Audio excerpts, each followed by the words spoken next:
उसने इस्लाम इतनी ऊंचाई पे कैसे था, मुसलमान इतनी ऊंचाई पे कैसे? सबसे ज्यादा एजुकेशन में हिंदुस्तान में कौन पिछड़ा? मुसलमान। अंधेरा, और उस अंधेरे में मोहम्मद साहब लैंप लेकर खड़े हुए, पैगंबर। हम तो उसके सामने कुछ है ही नहीं।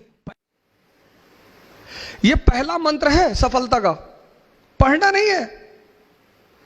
इस्लाम जब पैदा हुआ पूरी दुनिया में अंधेरा था, पूरी दुनिया में। आप कभी इस्लाम की हिस्ट्री पढ़ो, यूरोप औरतें जलाई जा रही थी विच हंटिंग के नाम पे, विच हंटिंग। हिंदुस्तान सती प्रथा, चीन में तो लड़कियों को ऐसे ही मार डालते थे। पूरी दुनिया में अंधेरा, और उस अंधेरे में मोहम्मद साहब लैंप लेकर खड़े हुए। इस्लाम, प्रेम, मैसेज। हुजूर साहब गुजरते थे एक रास्ते से, कोई महिला उनके ऊपर डेली कूड़ा फेंकती थी।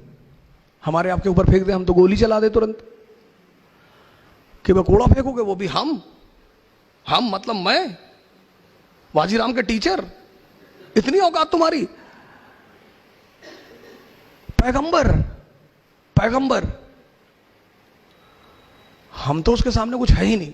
पैगंबर, मालिक का सीधा हाथ है उस आदमी के सर पे। एक दिन उस महिला ने कूड़ा नहीं फेंका, वो मकान के अंदर गए, पता किया कि मोहतरमा कहां है, पता चला बीमार है। गए, हालचाल पूछा, कहा मालिक से दुआ करूंगा कि आप जल्दी ठीक हो जाए। ये है, ये हमसे लोग पूछते हैं, मैं मेडिवल इंडिया पढ़ाता हूं, लोग मुझसे पूछते हैं इस्लाम इतनी ऊंचाई पे कैसे था, मुसलमान इतनी ऊंचाई पे कैसे थे?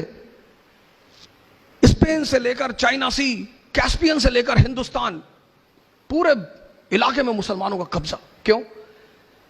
क्योंकि वो अपने उस वक्त पैगंबर को समझते थे कि जीतने के सिद्धांत क्या है। जीतना तलवार से नहीं, तलवार से तो लूटा जाता है। चोर किस चीज का इस्तेमाल करता है? तलवार का।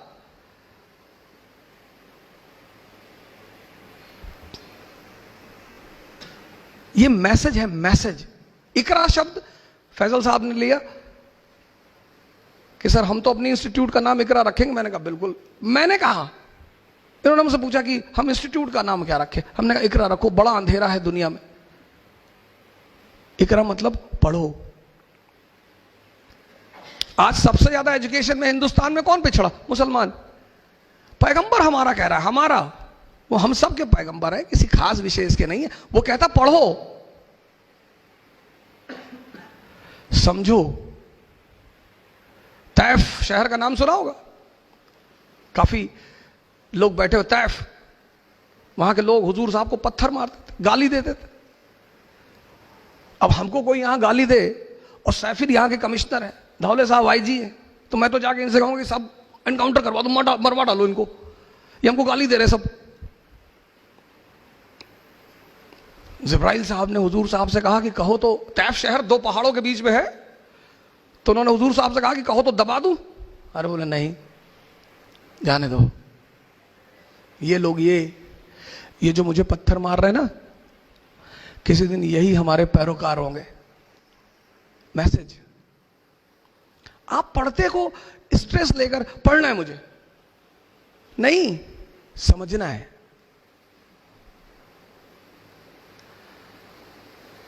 आप पहली गलती पता क्या करते हो?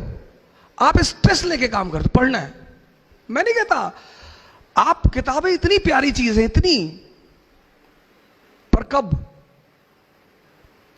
जब आप उन्हें समझो। 1922 में, 1920, गांधी जी की फोटो देखकर याद आ गया। अब अगर मैं सबकी फोटो देखकर आपको कहानी सुनाऊं तो ये तो चलता रहेगा, तो गांधी जी पे मैं मसले को खत्म करूंगा। 1920 में इस आदमी ने असहयोग आंदोलन, नॉन कोऑपरेशन मूवमेंट चलाया।